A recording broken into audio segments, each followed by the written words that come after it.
apabila kita menghitung nikmat yang diberikan oleh Allah Subhanahu wa taala, yang diberikan kepada kita semuanya, kita tidak akan mampu menghitungnya.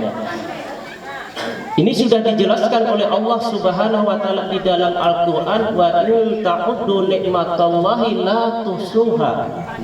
Dan seandainya kamu sekalian menghitung nikmat Allah yang diberikan itu, niscaya kamu tidak akan mampu menghitungnya. Coba kita berpikir, kita dijadikan oleh Allah Subhanahu wa taala seorang manusia. Coba kalau kita jadi ular. Nah, umpamanya bapak-bapak kita ini jadi kambing, bagaimana masang kopiah bertanduk. Ibu-ibu umpamanya kalau jadi kambing gimana, pakai indrok, pakai rok yang di bawah kepair, yang di atas angkat. Bersyukur menjadi manusia. Bahkan kita bersyukur kepada Allah Subhanahu wa taala, kita itu dijadikan umat Nabi Muhammad sallallahu alaihi wasallam. Dijelaskan di dalam kitab Tambihul Ghafilin, Nabi Musa alaihissalam telah membaca di dalam kitab tentang keutamaan kelebihan umat Nabi Muhammad sallallahu alaihi wasallam, seakan-akan beliau berkeinginan menjadi umat Nabi Muhammad. Biar ampih berhenti jadi nabi dan rasul, asal menjadi umat Nabi Muhammad sallallahu alaihi wasallam. Dan alhamdulillah kita, jadi nikmat Allah itu sangat banyak. Ada yang kecil yang Allah berikan kepada kita, ada yang besar. Nah, di antara nikmat Allah yang besar diberikan kepada kita tuh, kita ini menjadi umat Nabi Muhammad sallallahu alaihi wasallam. Itu nikmat yang besar selain daripada nikmat iman dan Islam. Nabi-nabi terdahulu, Nabi Musa, Nabi Adam, semua nabi-nabi itu ingin menjadi umat Nabi Muhammad. Tapi tidak Allah terima, cuma satu nabi yang diterima, Nabi Isa alaihissalam. Itu nanti akhir zaman turun ke dunia. Lain tidak bisa, Allah tak menerima.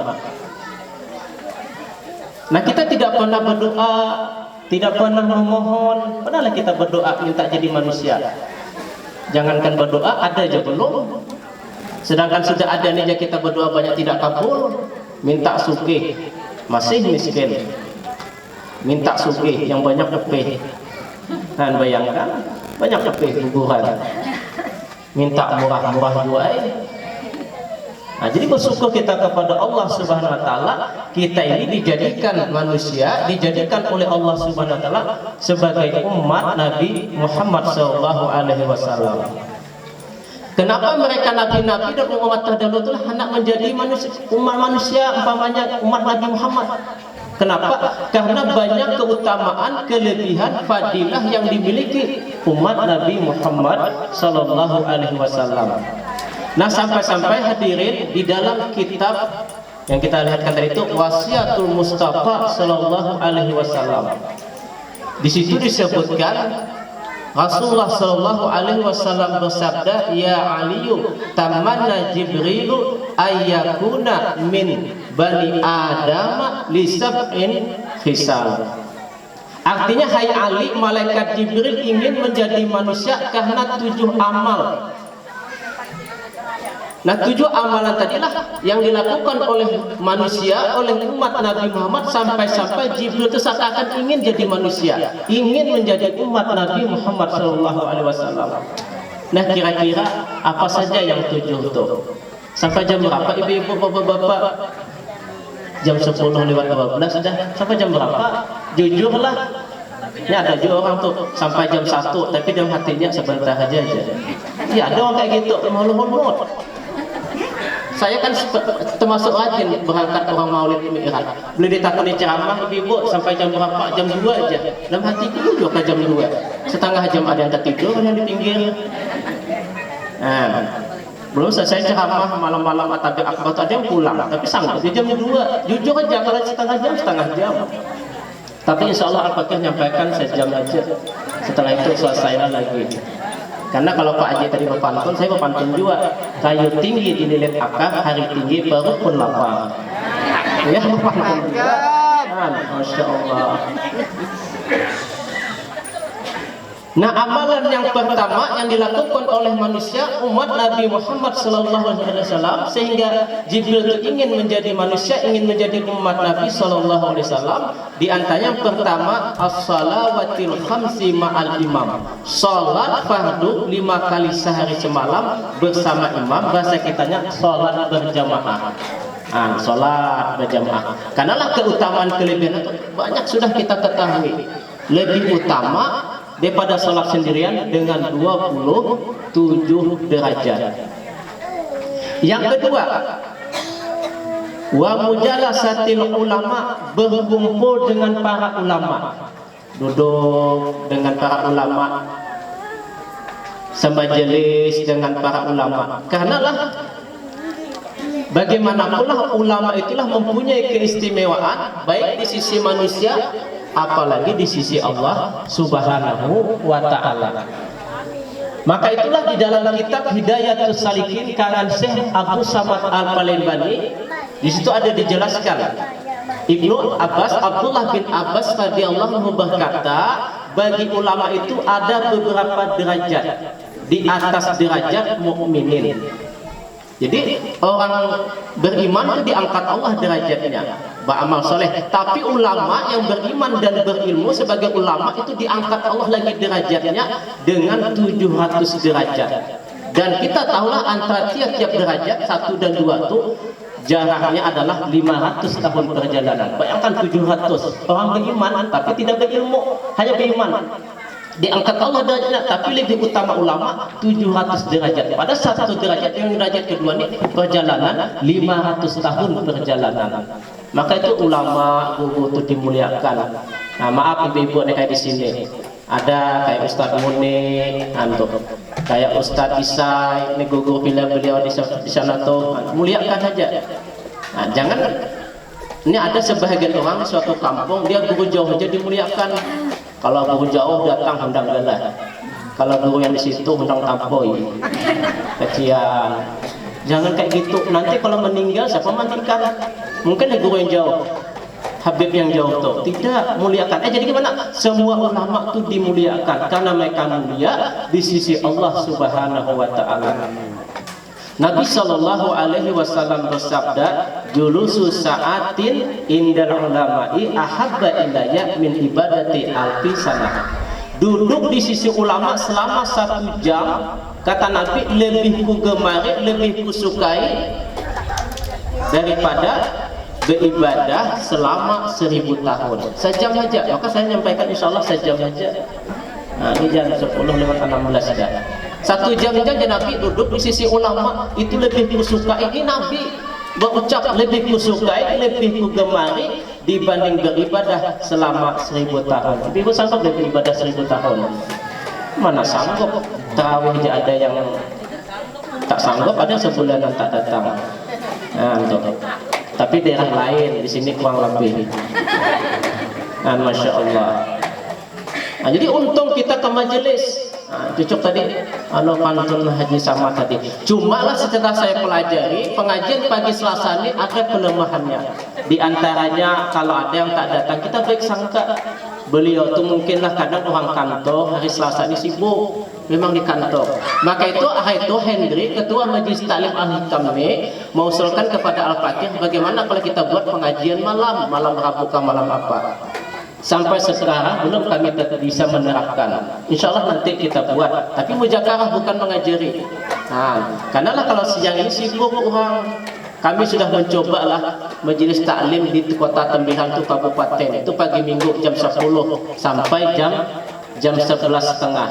Nah, dicoba. Padahal itu libur hari itu sebahagian tuh ada yang datang terlambat. Karena lah sebagian pejabat itu pegawai itu dia walaupun hari Minggu itu libur, cuma kadang-kadang dia hari itu juga istirahatnya. Setiap hari masuk. Jadi kita baik sangka terlambat datang. Ada jam 10.30 yang datang. Nah, tapi alhamdulillah ada yang tidak datang langsung. Kemungkinan yang bawa anaknya libur kemana? Ke Danau Raja, ke Danau Pulau Palas. Kita baik sangka aja. Cuma dia malam aktif. Tembilahan pula siang malam ada pengajian. Kalau bulan Maulid ini kami dapat datanya setiap malam itu ada sampai 8. Tinggal kita mendatangi.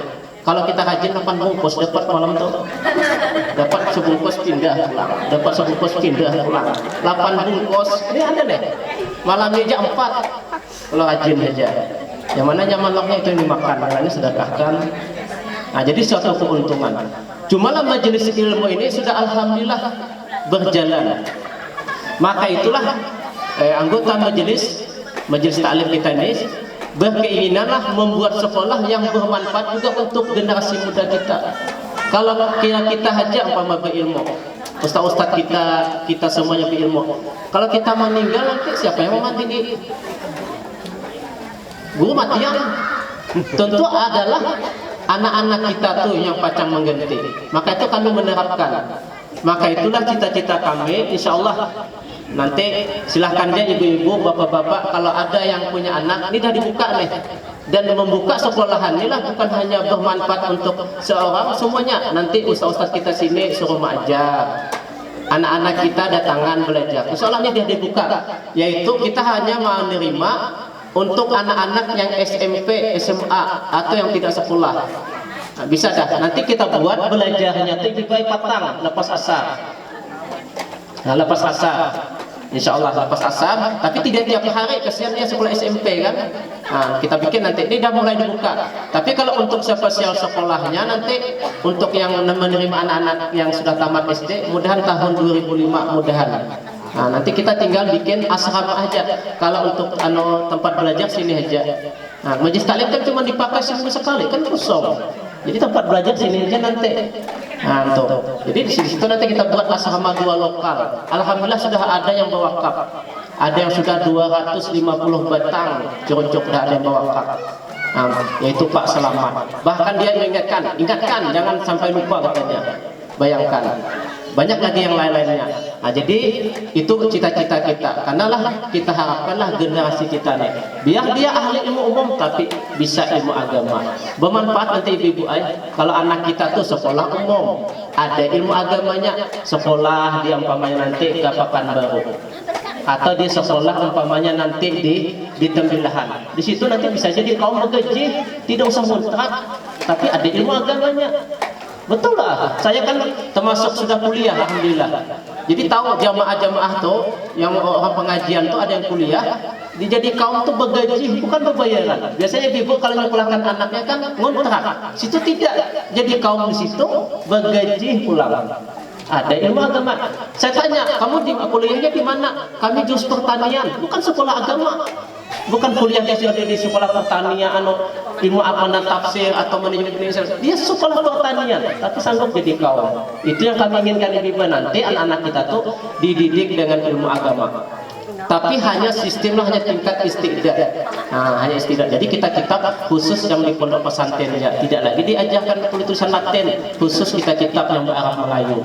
Nah, untuk dia tahanlah hafalan, ayat pendeknya. Mana jadi imam. Nah, itulah cita-cita kami dan alhamdulillah Bapak Kepala Desa tadi sangat mendukung. Nah, silakan. Insyaallah lah kita upayakan nantilah membangunnya. Nah, itulah adalah yang kita bahas. Yang kedua adalah berkumpul dengan para ulama. Nah, masuk poin di sinilah juga belajar, maksudnya belajar, datangi majelis ilmu. Sini kan ada juga malam, datangi beliau tadi. Untunglah guru kita tadi datang. Kalau di Tembilahan ngaji ini aja, kami kan punya jamaah umum itu. Ke rumah-rumah nih ngajar begaji, ada 300 sebulan. Ini guru datang. Kasih tidakkah? Tidakkah? Datang alhamdulillah. Tinggal kita aja lagi. Hadirin ma'asyiral muslimin rahimakumullah. Yang ketiga, wa'iyadatil marid, dan menjenguk orang sakit. Jadi besar pahalanya lah kalau kita mau menjenguk mengilangi orang sakit. Cuma kalau menjenguk mengilangi orang sakit tadi beradab. Kalau tidak beradab tambah sakit orang. Betul lah. Nah, contohlah lihat dalam kitab Tajhidul Mayit karangan Syekh Muhammad Ali. Di antaranya lah adabnya, satu, sebelum berkunjung menjenguk, tanyakan dulu kepada keluarganya apa dia menerima tamu apa tidak. Tanyain dulu. Ini ada yang tak menerima tamu? Nah, tanyain dulu. Yang kedua, tidak mengajak bicara si sakit jika sekiranya dia tidak mau berbicara. Jangan dipaksa berbicara. Itu diantaranya. Dan jangan pula mengajak berbicara tadi itu kadang bergurau-gurau. Bisa kawan kita sakit, itu kita bergurau-gurau kadang sakit apa, tensi. Itu Pak Haji semalam langsung mati aja. Memang bergurau, kasihan kawan. Nah, tak beradab, akhirnya makin bahagia orang makin menderita.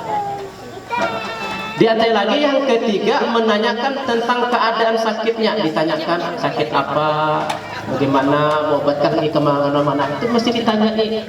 Nah, ditanyai, didukung, obat lagi lah ke sini. Itu caranya. Bisa lah kalau bapak-bapak ibu ini sudah berpengalaman. Yang keempat, jangan bercerita pada si sakit bila umpama tadi kesehatannya terjadi terus menurun. Nah, umpamanya kita tahu sakitnya ini, jangan ceritakan.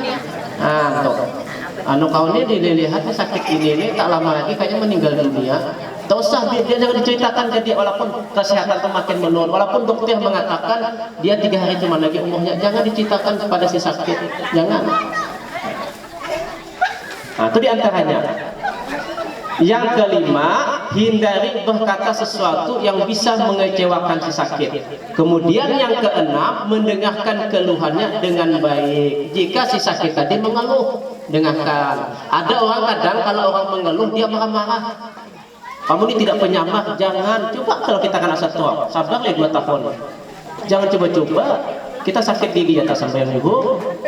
Nah, jadi kita dengarkan keluhannya, tak apa-apa, walaupun dia mengeluh-ngeluh melampaui batas. Nah, tak apa-apa, dengarkan aja. Seterusnya yang ketujuh, jangan sekali-kali memakan makanan di dekat si sakit, walaupun ditawari oleh keluarganya atau si sakit. Ini yang kita sulit. Biasanya kalau kita mengunjungi orang sakit, itu macam-macam keluaran. Nah, dihidangkannya. Kadang kita tak mau makan, dipaksanya pada memakan lebih. Nah, saya ada baru ini mengunjungi di antara jamaah tuh. Jadi kalau di Tembilahan nanti ada jamaah yang sakit, saya di Tembilahan saya kunjungi. Saya berbawaan habis, tak kita kisahkanlah nanti jadi bangga pulang. Bawa minuman, kata saya kalau orang sakit ini biasanya di rumah sakit tuh banyak keperluan, beli semuanya, bawa 2 plastik saya bawa. Sekali saya pulang 4 plastik mau disambunginya. Ya jangan, terbalik nanti ini terpapa guru aja. Hati ini ambil tidak ambil. Nah, saya ambil tak jadi pulang. Tak cocok, tak beradab kita. Nah, betul lah, jamaah-jamaah kayak itu tuh orang pengajian ini, malah mereka yang hendak mengasihi kita. Masya Allah, tak saya ambil, sedikit saya ambil, mau saya ambil, udah siap dah. Tak ingat adab nih, jangan kata saya, maaf aja kirian aja. Nah, Masya Allah, itu diantaranya lah. Nah, yang ke-8 adalah meminta doa kepada si sakit. Yang ke-9, sebelum berpamitan, hendaknya kita tuh berikan motivasi, dorongan kepada si sakit. Nasihati dia agak sabar, baru masuk. Nasihati, berobat lagi ke manakah, kayak itu. Bisalah kita mengarahkan, Masya Allah. Nah, itulah diantaranya adab mengunjungi orang sakit, agar dengan beradab tadi, berakhlak, bertata krama tadi, istilahnya tuh kita tadi menjadi kenangan yang indah bagi si sakit. Hadirin ma'asyiral muslimin rahimakumullah. Yang keempat, wa tasyi'il janazah, artinya mengantarkan jenazah, mengantar orang meninggal atau diantar. Nah, itu pahalanya sangat besar. Cuma mengantar jangan pulang masuk ke lubang.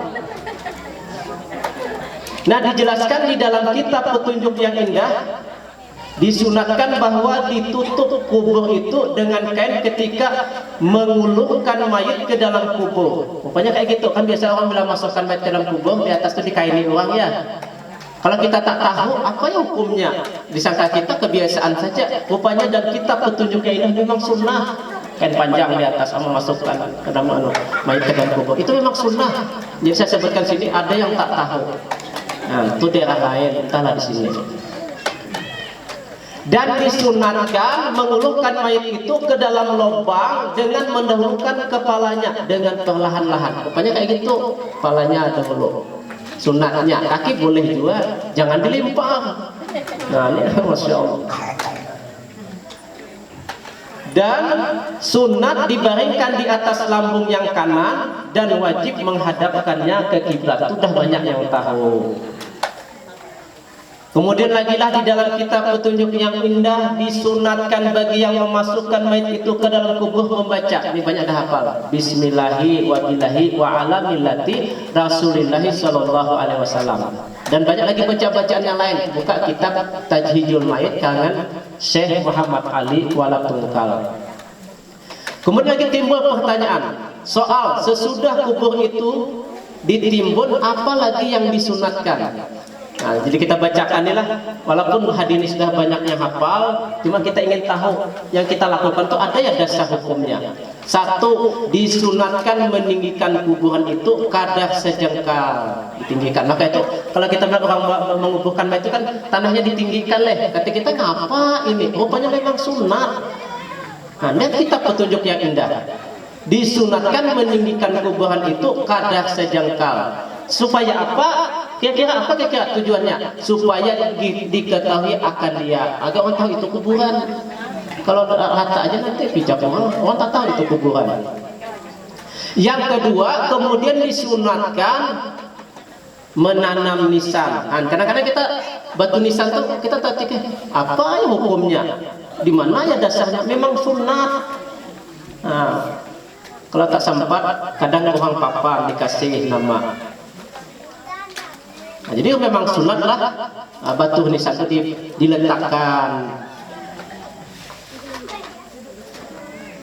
Sebagaimana sunat menulis seumpama nama mayat padanya. Sunat kalau ditulis nama. Nah, ditulis itu siapa namanya? Siti Ambung umpamanya. Binti apa sih itu Bang? Binti Langkau umpamanya. Dia menyebut dia terserah lah. Nah, supaya orang tahu karena ada kejadian. Ada seseorang tadilah lama tak pernah mengunjungi orang tua yang sudah meninggal dunia. Satu saat berangkat naik haji. Kenapa tak ingat hendak mengunjungi orang tua? Rupanya menjual warisan orang tua tadi naik haji. Lalu hendak hilang. Sampai di kuburan itu menangis-nangis. Minta maaf, menangis-nangis. Pulang, langsung berucap ke adiknya, alhamdulillah terima kasih dinglah. Kau hanya merawat, mengkerame kuburan abah, kuburan bapak. Aja adiknya belum lagi ku kerame. Jadi kuburan aku hilangnya sama rupanya kuburan orang Cina. Kuburan orang Cina dihilangnya. Tak ada bertulis nama. Masya Allah. Jadi ditulislah itu nama. Karena saya lah sering ikut orang ke kuburan ziarah. Karena tak tahu siapa nih lah. Ada yang tak ada baturnya. Ada yang baturnya di papan tuh hilang. Bahkan ada orang yang kehilangan. Mana lagi kuburan tak tahu lagi sampai sekarang. Tak ada baturnya. Ketimbun tanah ada. Nah, jadi mestilah ditulis nama situ. Masya Allah. Dan sunat pula meletakkan daun atau pelepah kurma yang hijau di atas kubur. Insyaallah penghuni kubur itu diringankan Allah azabnya bila dia disiksa. Nah, tapi jangan curianlah pelepah tadi. Nah, itu Masya Allah. Yang ketiga, setelah sempurna menanam mayat itu disunatkan menyiramkan air yang suci lagi sejuk di atas kubur itu. Apa sunat? Nah, dari kemana? Karena kita melihat orang sudah meninggal kena aja disiram. Apa ya dasarnya? Memang sunat, disunatkan. Kita banyak mengamalkan tapi tak tahu hukumnya. Tapi ingatlah air yang suci, jangan air bekas tahi, jangan. Dan air sejuk, jangan yang mendidih. Nanti marah mayatnya. Nah, Masya Allah. Kemudian yang keempat, setelah ditanam disunatkan berhenti jamaah pada kubur itu karena memintakan ampun kepada Allah untuk si mayit. Nah, sebelum pulangan itu doakan ibu-ibu, bisa bertahlil, baca doa kita biasanya. Seterusnya yang kelima, sunat ditalkinkan mayat itu. Sunat ditalkinkan. Jadi membaca talqin untuk orang yang meninggal dunia tadi, walaupun mati syahid, itu hukumnya adalah sunat. Hadirin ma'asyiral muslimin rahimakumullah. Sekarang kita teruskan lagi lah amalan yang kelima, sampai-sampai Jibril berkeinginan menjadi manusia, ingin menjadi umat Nabi Muhammad SAW adalah yang kelima, wasafil ma, dan memberi minum orang-orang yang haus, memberi minum. Itu besar pahalanya. Al-Fakir tahun 2003 berkelana berhijrah ke Kalimantan. Jadi mengunjungi ulama-ulama. Setelah di Martapura, kami melanjutkan ke pondok pesantren Kiai Haji Muhammad Aini. Setelah itu terus meneruskan ke Berabai, hendak menemui Kiai Haji Muhammad Bahir. Saya paling cinta dengan Kiai Haji Muhammad Bahir, itu merantau sampai ke sana. Setelah itu pulang kami, lalu ada suatu masjid, masya Allah ramainya. Saya sangka pasar, rupanya tidak. Dan di sini kami berjalan kemana-mana, tak ada belum. Jadilah di situ masjid tadi, masjid. Nanti di dekat masjid itu dibikin tempat peristirahatan. Bahkan kita ada tidur, ada situ mau bantal, dibikin peristirahatan, taman-taman. Kemudian situ ada minuman gratis, hendak air apa, kopi ada, tapi bikin sendiri. Teh ada, air putih ada, cuma yang tidak ada tuak. Nah, tuh. Jadi ada, bikin sendiri, setelah bikin cuci, letak lagi situ. Rupanya ramai, dari orang-orang lewat mampir situ. Saya Al-Fakir ada berkeinginan bikin kayak gitu. Nanti kalau sini kita bikin pesantren jadi, kalau ada donatur dananya ada, entah pagi Jumat kah, pagi Sabtu kah, kita bikin nanti air minum situ. Besar pahalanya, betul loh. Nah, kita bikin situ, bikin situ tulisan minuman gratis. Jadi siapa-siapa minum situ bila lewat. Bila tidak lewat jangan minum. Ya betul. Kalau ada lewat sini. Jadi hari Sabtu letak situ di luar. Insya Allah saya pun niat jadi donatur. Saking besar pahalanya tuh. Nah, tuh. Ada niat kayak gitu. Kami jalanlah, itu hanya ada di daerah waktu kami dari Martapura ke Berabai, ke daerah Kaleano Kiai Haji Muhammad Baik, ada ketemu satu masjid yang menerapkan kayak gitu, istirahat situ, minuman, cuma hanya minumnya yang ada. Nah, masya Allah, bagus tuh diterapkan. Siapa tahu nanti ada yang ingin jadi donatur juga, kita kerjasama. Karena pahalanya itu sangat besar. Nah, apalagi lah tamu tadi, belum ada tamu datang ke rumah kita, masya Allah, datang ke rumah kita. Ini ada kadang tamu datang ke rumah, tuan rumah ini tak paham-paham. 5 jam berbicara, tak dikasih air. Siangnya tamu, aku je tamu pulanglah. Aduh minta maaf dia tak sempat bikin air, 5 jam untuk tak sempat. Nah, kadang sampai jam 1 aja. Anu je tuan rumah, anu tak bisa, anu pemasak, kami tak ada lauknya. Nah, rupanya tamu tadi pintar, lihatnya ke dapur. Malam tadi aku bermimpi aja. Apa mimpinya aja tuan rumah? Anu bermimpi, malam tadi saya dididik ular. Panjangkah panjangnya? Ini dari sini ulahnya sampai ke ikan yang bergantung di dapur. Terus sampai ke sana aja. Oh, rupanya anak mengatakan tak ada belauk. Kata yang tamu itu ada lauk, cuma segan. Jadi mau olah pisah, mau olah mimpi sampai ulah tadi ke ikan yang bergantung di dapur. Insya Allah.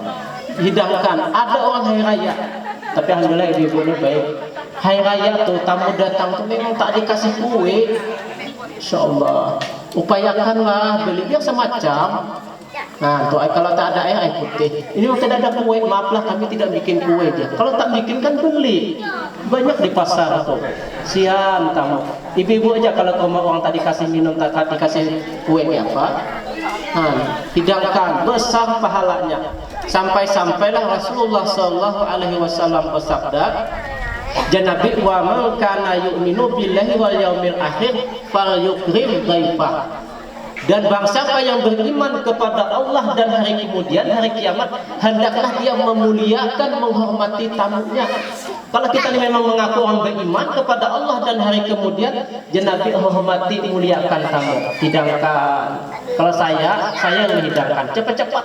Kalau dah tamu datang tuh, langsung cepat-cepat kita hidangkan. Masya Allah. Nah, bagaimana kira-kira cara memuliakan, menghormati tamu? Nah, di antaranya lah caranya memuliakan, menghormati tamu itu baik pelayanan kita kepada tamu. Satu, menampakkan kegembiraan kita kepada tamu yang datang ke rumah kita. Gembira kita, jangan merangut. Ini ada merangut aja tamu tuh. Nah, Saya ini ada juga kadang-kadang nerima tamu. Ada yang tamu tuh tak paham, sampai 6 jam duduk. Saya tuh mau meninggalkan kesian, mau dihadangi. Saya inilah terbiasa belajar. Saya kalau duduk sampai 6 jam berdiaman, ngomong tak tentu arah itu tak bisa. Sama di HP. Kalau ngomong dengan Al-Fakir di HP ini tak bisa, kami 1 jam. Saya hobinya baca buku. Nah, tapi kalau mau kisah agama sampai 6 jam, saya tak sanggup, tak bisa. Saya banyak sukanya pendengar. Tapi kalau belajaran, baca kitab, pengajian, insya Allah 1 jam. Nah, jadi bukan saya tuh sombong lah kalau tak ahli bicara di hal-hal kehidupan sehari-hari. Saya itu memang tidak berpengalaman. Nah, jadi saya suka menjadi pendengar saja. Jadi menampakkan kegembiraan. Yang kedua, baik perkataan kepada tamu, baik ucapan kita kepada tamu tuh. Ada orang kadanglah datang tamu dari jauh, umpama tembilahan. Duduknya, setelah duduk itu ditanya oleh tuan rumah, kapan pulang dia? Nah, kalau menurut Al-Fakir kita beradab, kadang-kadang bawah duduk dia sudah ditanyai kapan pulang, berarti mau usir nih. Memang kita hendak berucap kayak gitu tuh, kadang-kadang datang takut kita tidak beradab. Cepat-cepat hidangkan makanan minuman. Karena besar pahalanya, banyak faedah kemuliaannya. Nah, kemudian lagi lah diantaranya cara memuliakan tamu. Ya tadi tuh kita kisahkan itu, memberi makan, hidangkan apakah makanan, kemudian hidangkan air minuman, memberi minum. Karena lah besar pahalanya memberi makan, memberi minum kepada orang, apalagi itulah tamu kita. Ini saya kisahkanlah, ada satu kisah. Ada seorang ulama lah, seorang waliullah namanya Abdullah bin Mubarak. Suatu hari beliau kedatangan tamu ke rumahnya, lalu beliau hidangkan, memasak, hidangkan makanan. Cuma tidak ada belauk. Apa nih lauknya dinya? Kebetulan ada sapi besar di belakang, ambilnya, sembelihnya. Nah, untuk dihidangkannya, dimasak, lalu dihidangkan. Setelah itulah tamu dah kenyang pulang. Tamu ini dah kenyang pulang tamu tadi. Pulang istri Abdullah bin Mubarak setelah pulang, anda datang istri Abdullah bin Mubarak ke rumah, dilihatnya sapi tak ada. Mana sapi abahmu? Dia suaminya Abdullah bin Mubarak, sudah kusembelih, tadi ada tamu, ada nasi cuma tidak ada belauk, jadi kusembelihkan untuk memuliakan tamu. Akhirnya bertengkar, kan kayak itu kita di rumah tangga. Nah, suami bersedekah, istri pelit, bertengkar. Nah, itu masya Allah. Bertengkar, akhirnya lah terjadi perceraian. Nah, lalu lama-lama ada datang seseorang ke rumah Abdullah bin Mubarak, datang. Ya Abdullah bin Mubarak, apa kabar? Saya ini ada di sini gadis, mau yang mengawini anak saya. Kalau kamu mau mengawini anak saya kasih sapi 10 ekor. Nah, untuk kemuliaan, memuliakan tamu. Dah dapat istri, dapat pulang sapi 10 ekor. Saya lah tak usah jauh-jauh, kami pernah membuktikan terjadi. Dulu lah waktu kita di majelis taklim ini kan masih di rumah Abah Ugi, kan ada tamu dulu lah datang. Bapak orang itu 6 apa berapa? Bertiga lah. Tak ingat lagi Al-Fakir 3 kah? Itu yang tuh kan yang datang tuh waktu apa namanya tuh yang mengisahkan jadi tuh kah membawa umrah. Lain yang itu, yang lain lagi, ini siapa hilang. Kalau nggak hilang 6 orang. Dibelnya, kami guru jenyah nggak datang ke rumah guru. Kata saya silahkan, tapi kami di majelis dulu. Dulu ini saya mampir di ada situ jual ikan tuh di kilo 7 jual ikan. Saya sukanya biasanya beli ikan nila, beli ikan nila yang hidup. Jadi kata orang tuh habis guru aja ikan nila. Kata saya di mana nih habis ikan nila? Maka tamu dah ada berjalan dah. Ada yang ringkas. Mampir saya ada di rumah makan kan, ada orang berjualan ikan nila. Tapi sekarang tutup dah yang sebelah kanan tuh. Nah, tutup dah itu. Beli saya situ. Saya beli 7. Tamu kan datang 6. Jadi sisakan 1 untuk saya dengan istri. Nah, untuk rencana tadi. Beli 6 biji. Cuma lauknya aja ikan nila bakar jadi beli. Nah, nasinya tidak. Sampai ke rumah saya hidangkan. Maka jauh tamu tadi, maaflah dari tembilahan. Nah, dihidangkan. Jadi 6 orang tuh, 1 orang tuh 1 ikan nila bakar tuh. Saya sengaja tamu makan. Kata saya nanti aja saya silahkan makan dulu. Nah, tuh. Nanti kalau saya ikut makan nanti tambah ikan berkahnya. Nah, kalau kedua nanti tuan rumah. Nah, makanan mereka. Setelah makanan pulang tamu tadi, kemudian rupanya waktu dia makan tadi datang pulang satu tamu. Waktu itu orang tampilan juga kehangat langsung tidak sesuai dengan jadwal. Saya bilang dengan istri, maka tadi sudah siap yang Mbak Namleh, ketinggal seandainya lagi satu orang datang. Kata saya dengan istri, kita hidangkan aja yang satu yang tertinggal di dapur tuh. Hidangkan. Nah, Masya Allah. Pulangan tamu, saya bilang dengan istri, buka tertutup, tak ada lagi ikan. Ada lagi juga ikan bakar. Tak ada lagi, habis ya. Sabarlah. Berarti juga saya tak makan, kamu tak makan dengan istri nih. Rupanya istri ridho, ikhlas, tak marah-marah. Biasanya marah, biasanya. Ya, enggak, biasanya perempuan itu marah. Habis untuk tamu umpamanya. Tak marah, ikhlas. Senang ya Kak, Masya Allah. Tak ada marah. Nantuk. Tapi alhamdulillah pas hari Rabunya, yang Selasa kan, hari Rabunya kami disuruh mengisi ceramah di tempat Ustadz Haji Rambi Tanjung Pasir berapa tuh? 1 ke 2 masjid di masjid itu Tanjung Pasir 2 lah, disuruh ceramah situ. Pulang itulah disangki, Masya Allah banyaknya nasi lauk, sampai kami bisa ngantah ke mama. Kata saya, ini berkah anu nih, memuliakan tamu nih. Bukan hanya nasi lah banyak, dikasih pulang amplop, tapi yang penting isinya sebenarnya banyak. Saya tak bohongan, saya ambil duitnya amplop buang. Lebih daripada 7 ikan nila, saya jujur, lebih daripada 7 ikan nila tuh kalau kita beli. Nah, Masya Allah, itu memang kisah nyata, saya tak bohongan. Nah, Masya Allah, itulah berkahnya lah memuliakan tamu. Jadi kalau ada tamu, dimuliakan, diberi makan, tamu tadi diberi minum. Dan diantaranya lagi lah memuliakan tamu adalah kita telah menghampahkan hamba tika, dihampahkan kalau ada. Nah, Masya Allah, kalau kami lah istri spesial beli, beli nanti tikar itu. Kalau istilahnya kalau kita hendak mengamalkan, memuliakan tamu. Hadirin ma'asyiral muslimin rahimakumullah. Yang keenam, dia 7 lah, habis 7 kita istirahatkan. Tapi nanti saya akan membawakan 32 pantun pulang penutupnya. Yang keenam, wasulhi bainal isnain, artinya dan mendamaikan 2 orang yang berselisih. Ada orang yang bertengkaran, ibu-ibu kita damaikan. Ada orang berkelahian, bapak-bapak kita akurkan. Biarlah dengan dana, dengan pikiran, dengan tenaga, bagaimana cara kita mendamaikan. Jangan dihasut-hasut, hantam dia, cakar, wacak orang tuh.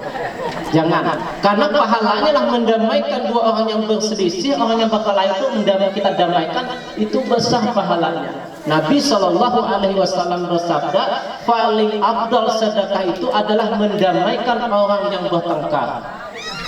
Nah, kita kan bersedekah hanya ke uang 250 telucuk sendirian, anggaplah sengnya ada 3 juta. Nah, mendamaikan orang itu termasuk pahalanya besar. Nah, tak bermodal kita datang aja ke dekat ketaping akurkannya. Rasulullah Shallallahu Alaihi Wasallam bersabda, barang siapa yang mendamaikan antara manusia, Allah akan membaguskan perkara ini orang. Artinya kehidupan orang yang suka mendamaikan orang itu nanti Allah baguskan, baik urusan dunia maupun urusan akhirat. Ada satu kisah ibu ayah. Ada seorang suami istri itulah yang soleh dan solehah. Apa pekerjaannya? Dia adalah pekerjaannya membuat kain. Jadi benang itu ditenun jadi kain. Itu kerjaannya. Tapi yang istri solehah, yang suami orang yang soleh, ditenun. Nanti hasil kain tadi dijual ke pasar. Nah, dijual ke pasar dengan harga 2 dirham. 2 dirham. Nanti 1 dirham beli lagi benang. Nah, beli bahan untuk ditenun lagi jadi kain. Nah, 1 lagi itu untuk dibelikan keperluan, beli beras, ikan dan sebagainya. Lalu suami tadi itu pergi ke pasar mau menjual kain. Setelah dijual dapat 2 dirham,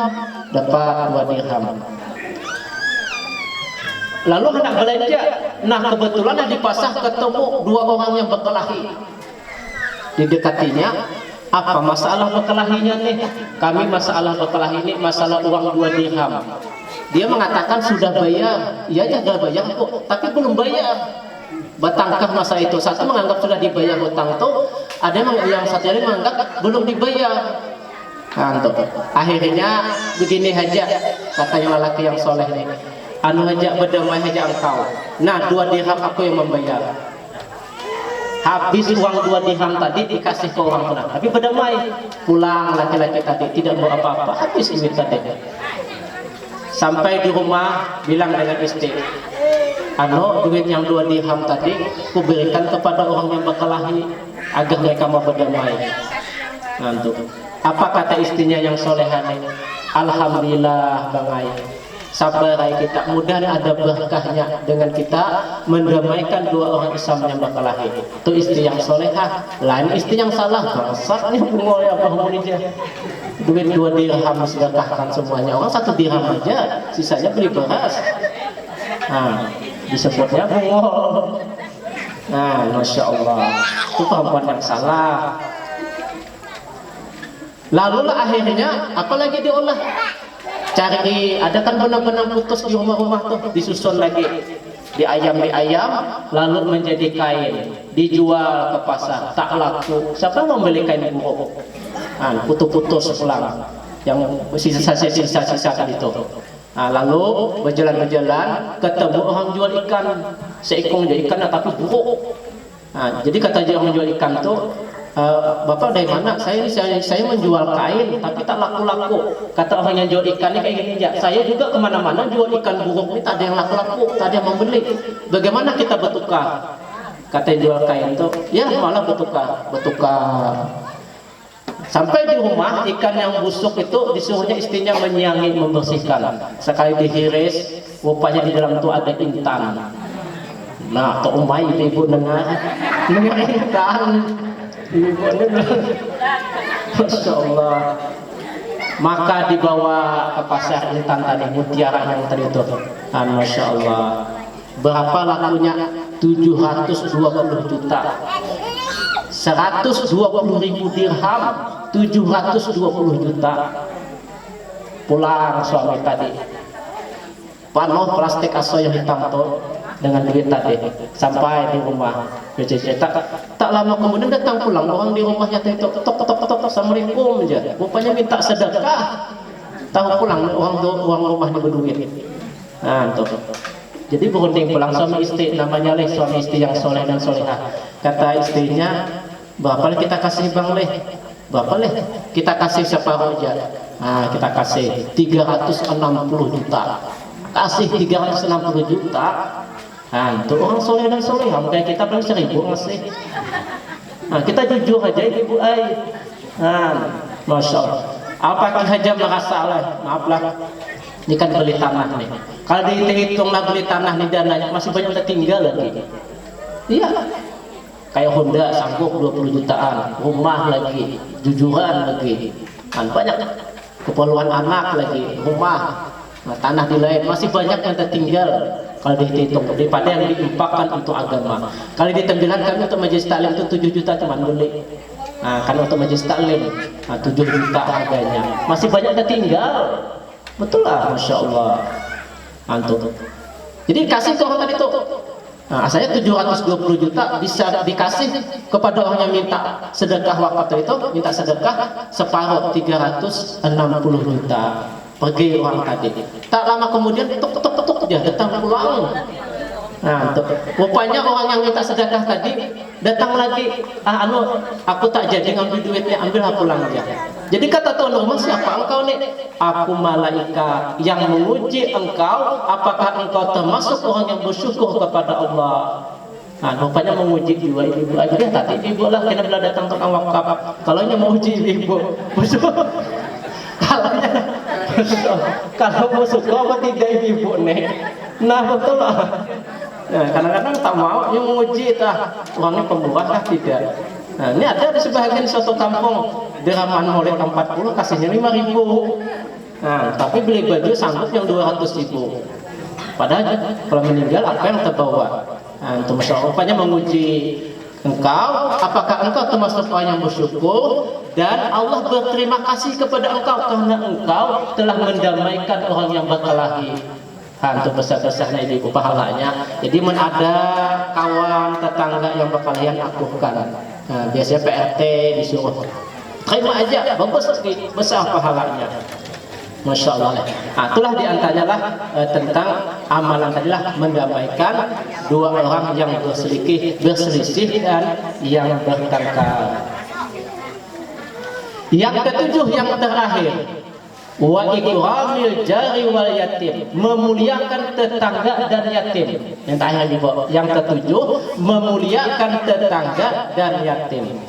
Nabi sallallahu alaihi wasallam bersabda, wa man kana yu'minu billahi wal yaumil akhir falyukrim jarah. Dan barang siapa yang percaya beriman kepada Allah dan hari kemudian, maka hendaklah ia menghormati, memuliakan tetangganya. Nah, siapa kira-kira tetangga? Oleh para ulama, tetangga itulah orang yang di sebelah kanan kiri rumah kita. Di samping kita kan ada rumah, itu tetangga. Di samping lagi ada rumah, itu tetangga. Di belakang rumah kita ada tetangga, di depan ada tetangga. Nah, ulama lagi menghitung 40 ke depan, 40 rumah ke depan, 40 ke belakang, 40 ke kanan, 40 rumah ke kiri, itu tetangga kita. Itu dimuliakan, dihormati. Nah, bagaimana memuliakan, menghormati tetangga itu? Yaitu adalah melaksanakan kewajiban-kewajiban kita sebagai tetangga. Apa kewajiban-kewajiban kita kepada tetangga? Di dalam kitab Irsyadul Ibad ila Sabili Rasyad, di situ ada tertulis, Muawiyah bin Jundub radhiyallahu anhu berkata, "Ya Rasulullah, apakah kewajiban tetangga terhadap tetangganya? Apa kewajiban tetangga terhadap tetangganya?" Jawab Nabi sallallahu alaihi wasallam, saya maaflah bila saya tak beradab, tak bertata kerama. Mungkin ada yang merasa tetangga dengan al-fakiman ada salah hilap, tegurlah. Malumlah namanya manusia ini. Nabi sallallahu alaihi wasallam bersabda, jika sakit Anda jenguk, kunjungi. Bila sakit kunjungi. Ada orang tak tahu dengan tetangga. Jika mati Anda antar jenazahnya. Antar. Dan jika meminjam uang Anda pinjami. Bilanya berhutang, hutangi. Untuk dia berhutang, hutangi. Nanti kalau dihutangi uang dibayar, ini tetangga bilang jahat. Sudah 5 cantik udah berhutang, hutang terus tak bayar. Bila berduit ke lain belanja. Nanti kita kisahkan tetangga dia, nanti ada yang bagus, ada yang tidak. Dan jika kekurangan Anda tutupi. Dan bila mendapat kebaikan Anda beri selamat. Bila dia dapat rezeki, dia dapat kebaikan, kesuksesan, terjual pinang mahal, datang timbulkan rasa gembira. Jangan mahasut, melihat tuyul kalau ini. Dan bila ditimpa bala musibah Anda hibur. Rumahnya kebakaran, umpamanya rumahnya kecurian, kita hibur, datang ke situ. Masya Allah. Kita kadang-kadang bila menghibur ini hanya kematian aja. Dihiburnya. Walaupun tak bisa membantu, rasa senang. Masya Allah. Itu diantaranya. Dan jangan meninggikan bangunan di atas bangunannya. Kita kan hendak bangun rumah, umpamanya 60 tingkat. Yang menyebut juga terserah kami ya. Yang menyebut memastikan memberi contoh 60 tingkat. Memang kalau dihitung kita bangun di atas tanah kita, naik ke atas 60 tingkat. Janabi dan jangan kita tadi meninggikan bangunan di atas bangunannya sehingga menghalangi datangnya angin kepadanya. Sehingga angin tadi tidak bisa masuk ke rumahnya. Bila sinar matahari bersinar tak bisa masuk ke rumahnya.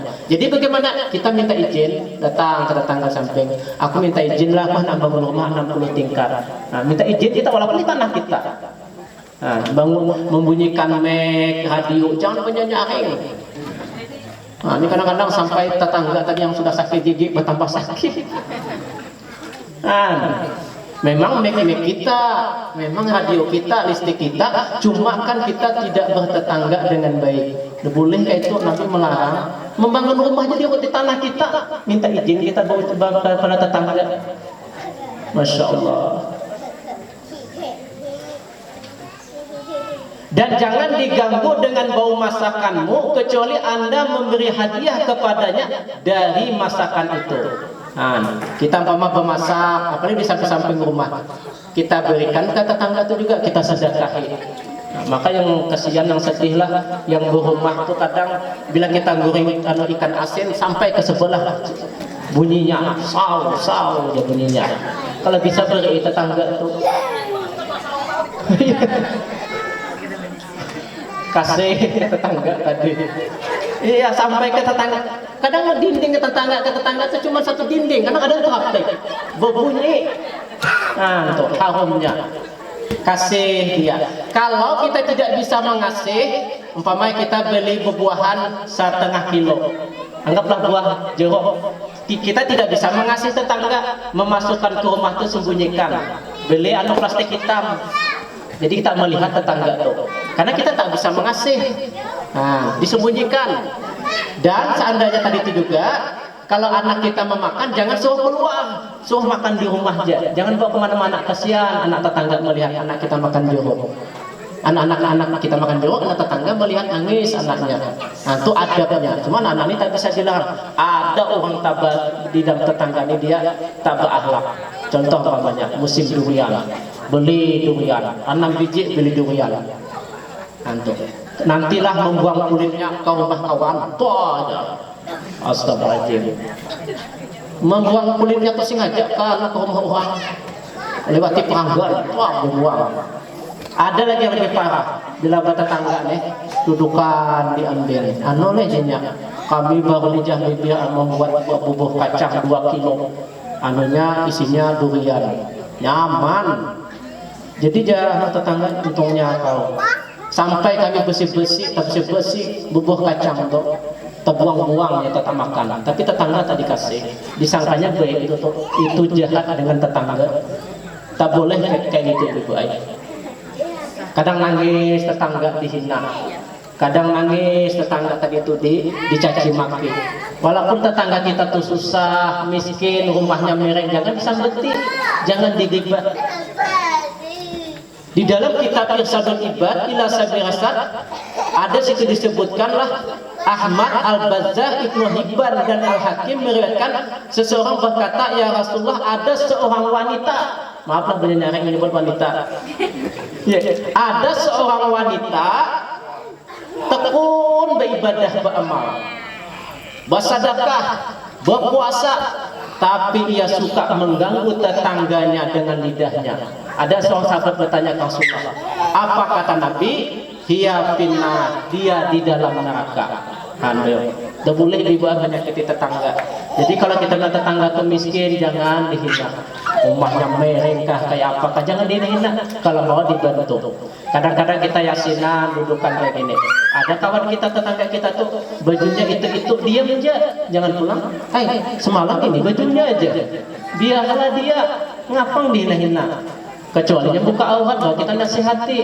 Jangan anggap kita tak tahu aja, jangan dihina-hina. Kalau mau belikan baju yang harga 2 juta. Dia menyebut jual kan. Nah, Masya Allah. Jadi mesti kita memuliakan tetangga. Karena sangat penting memuliakan tetangga tadi, besar sekali pahalanya.